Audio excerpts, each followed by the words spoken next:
Salut les pintouilleurs, bienvenue dans cette nouvelle vidéo de peinture pendant laquelle on va parler de métal non métallique façon cuivre. Comme chaque fois, quand je vous propose une vidéo métal, si vous n'êtes pas encore très à l'aise avec les concepts de métal non métallique ou de métal métallique, je vous remets dans la description de cette vidéo des liens vers des articles de mon blog Minisocle qui décrivent ces deux techniques et les différences entre chaque. Donc aujourd'hui c'est du métal non métallique, donc ça va être du métal en trompe-l'œil. On va pas du tout utiliser de peinture métallique, on va simplement jouer avec les reflets, avec les ombres et les lumières pour donner l'impression que la surface qu'on peint est en métal. Je vous ai déjà proposé pas mal de vidéos de Nomome sur ma chaîne. D'ailleurs, j'ai consacré une playlist entière au Nomome si vous voulez retrouver les différentes recettes.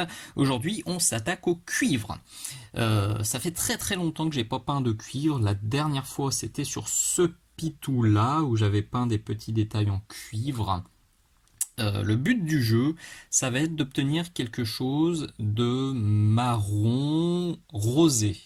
Euh, si vous prenez une casserole en cuivre, si vous regardez des tuyaux en cuivre, on a vraiment un aspect rosé sur ce métal-là. Donc autant quand on peint du rouge, une armure en rouge ou des détails en rouge, on évite de partir sur le rose, autant là, au contraire, je vais chercher à obtenir quelque chose de rose. À l'époque, j'avais utilisé des teintes qui n'existent plus, notamment le Bestial Brown. Donc aujourd'hui je vais un petit peu tâtonner, j'espère que le résultat sera cool. Je vais utiliser des pots qui ressemblent fortement à ce que j'avais à l'époque. Je pense que ça devrait rouler. Mais voilà, c'est un tuto où il y aura peut-être des petites retouches, des petits ajustements au fur et à mesure. Avant de commencer, un grand merci à Nicolas qui m'a envoyé ce Rabio. Donc vous le voyez, ceux qui ont connu Rackham à la grande époque du métal reconnaissent ce bouclier pour les nains de Tirnarbor. Donc on va faire le détail central en cuivre, le tour aussi. Je me garde le reste, soit pour faire un métal gris classique, soit pour faire du bronze, peut-être pour un futur tuto. En tout cas, merci beaucoup Nicolas pour ce rabio, j'aime beaucoup. Et ça va être bien utile. Et si vous aussi vous avez des rabios, des figurines, des petits bouts qui traînent à droite à gauche chez vous qui ne vous servent pas, n'hésitez surtout pas à me contacter grâce au formulaire de contact dans la colonne de droite du blog. On pourra en discuter, je serais ravi de les accueillir pour des futurs tutos ou pour des projets perso. Pour commencer, j'ai donc basé mon cuivre avec du Dumble Brown. La teinte est cool, on est sur un brun qui, vous allez le voir, vire bien au rose quand on l'éclaircit. Pour ombrer, je commence avec du Rhinox Hide. Il est là sur la palette. Si vous n'avez pas de Rhinox Hide, vous pouvez juste mettre du noir dans le Dumble. Ça fera aussi le café. On est là. Alors je vais bien diluer. Et je vais venir tirer ça vers moi.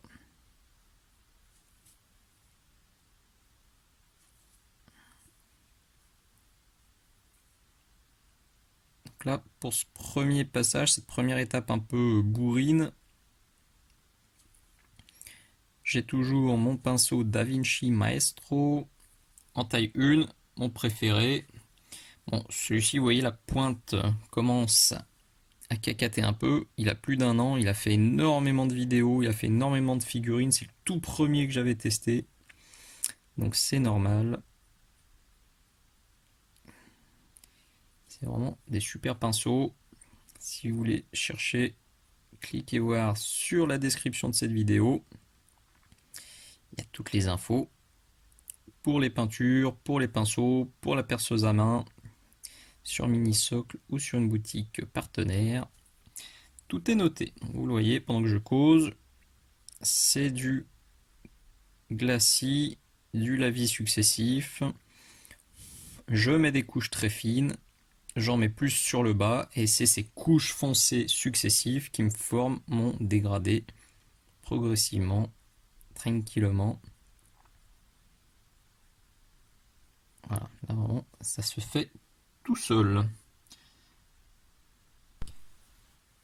Une fois que vous êtes satisfait avec vos ombrages, on va tout simplement prendre du blanc, l'ajouter à notre Doom. Ici j'ai un mélange à peu près 50-50. Je vais chercher un peu d'eau. Voilà. Et je vais faire le mouvement inverse. Je vais le pousser vers le haut, vers la zone qui va être éclairée. Bien sûr, vous l'avez compris, on est sur de l'éclairage zénital. Je vais essayer de me caler pour que ça se voit bien. Toujours un peu délicat des fois avec la caméra sous le nez.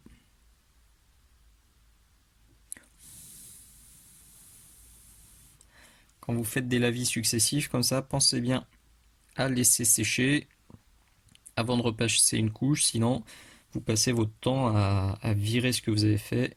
Ça sert à rien et ça finit par faire des traces. Donc là, je me rends compte que je suis trop remonté avec mon ombrage. Clairement, là, il va falloir que je repasse un peu. Moi, je vais le faire tout de suite. Je reprends un peu de Doom.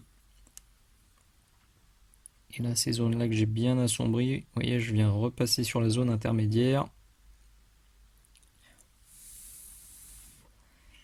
Parce que j'étais un poil gourmand avec les ombrages.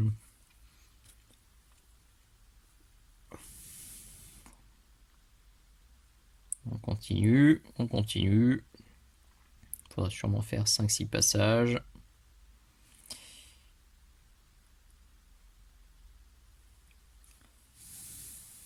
Là aussi, vous voyez, ça se fait vraiment tout seul. Bon, on va battle damager, hein, vous le savez. Donc je peux commencer à mettre 2-3 petits accros comme ça. Là, il y a une zone qui accroche bien la lumière. Tac, du petit point, du petit trait. Pas déconner, c'est un bouclier quand même. Il est forcément un peu abîmé. Hop. Voilà, je vais quand même lisser un poil encore, puis remettre encore un peu de Doom sur le bas. Ça devrait être pas mal.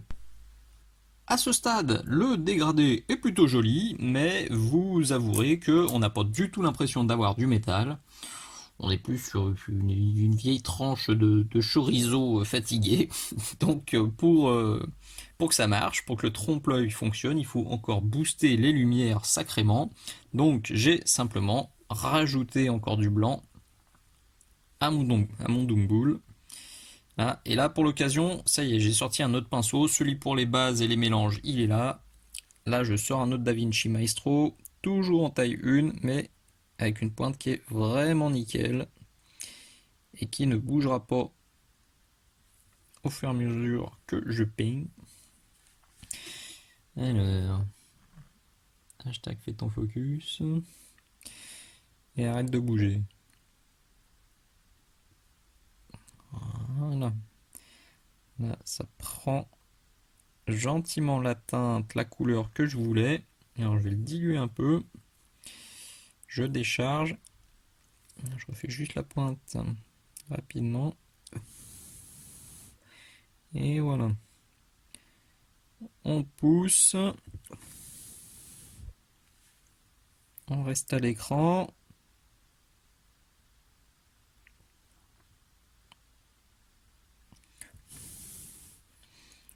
Et gentiment, la charcuterie va se transformer en métal. Bon, j'ai pas fait le tour, hein. Je le ferai tranquillement hors caméra, il n'y a pas vraiment d'intérêt à à vous montrer comment faire, c'est très simple. Le plus intéressant, c'est quand même ce petit symbole.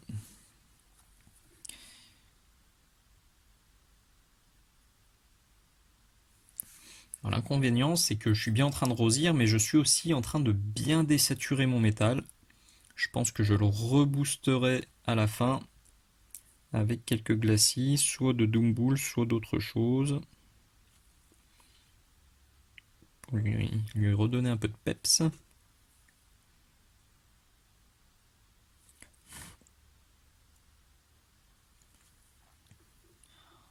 tout cas, ça prend forme.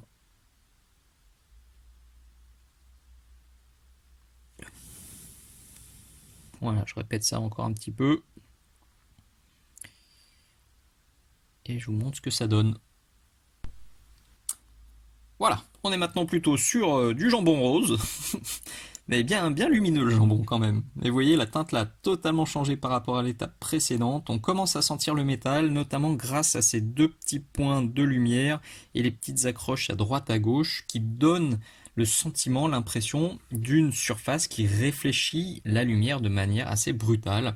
Donc la dernière étape, je vais y aller au blanc pur. Alors c'est un peu couillu. Je suis pas sûr que ça va marcher. Normalement, je sais à peu près quand même diluer et tirer pousser ma peinture, donc ça devrait passer. Si vous avez un peu peur d'y aller au blanc pur, faites-vous une étape intermédiaire.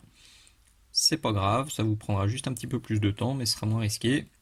Et si vous maîtrisez pas encore trop les histoires de dilution, de tirage, poussage, je vous conseille largement cette petite vidéo exclusive Patreon qui, selon mes abonnés, a été très utile pour la plupart d'entre eux et a bien débloqué la technique.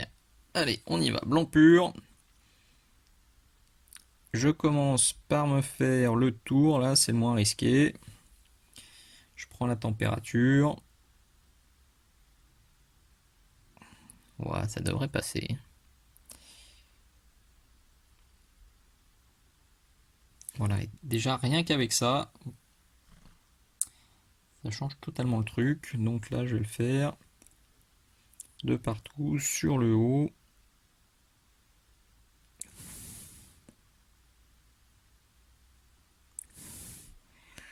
Là, les accroches de lumière que je tapotouille. Du petit trait, du petit impact. Il va y en avoir de partout. Ouh, bah celui-là, il est pas petit.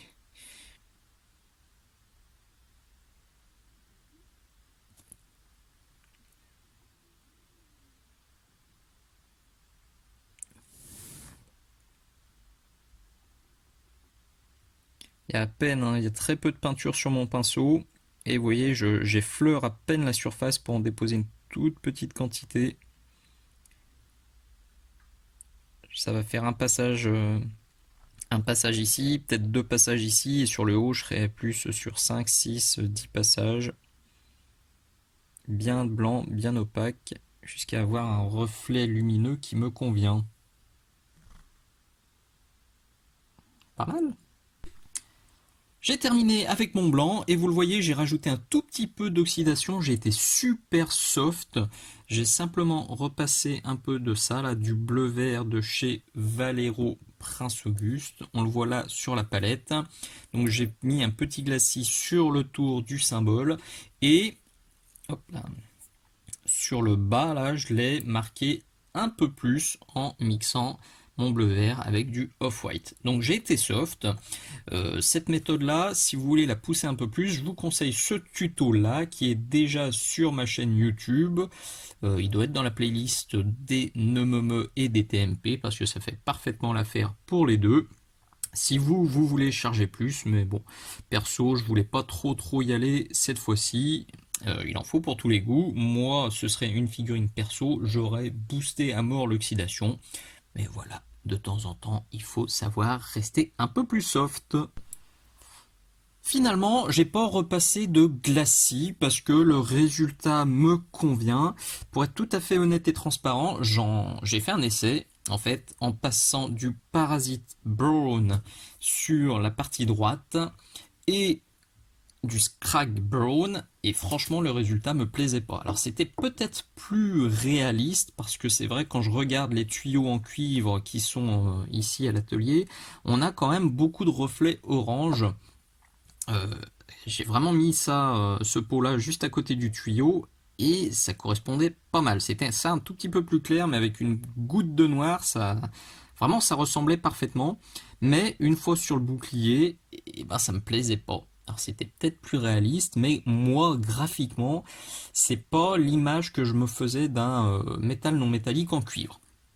C'est du goût totalement personnel Et peut-être que ça fonctionnait pas parce que c'est un petit détail. Si vous peignez toute une armure ou quelque chose de vachement plus gros, peut-être que la recette comme ça, sans passage de brun orangé, vous allez trouver ça tristoun ou pas à votre goût.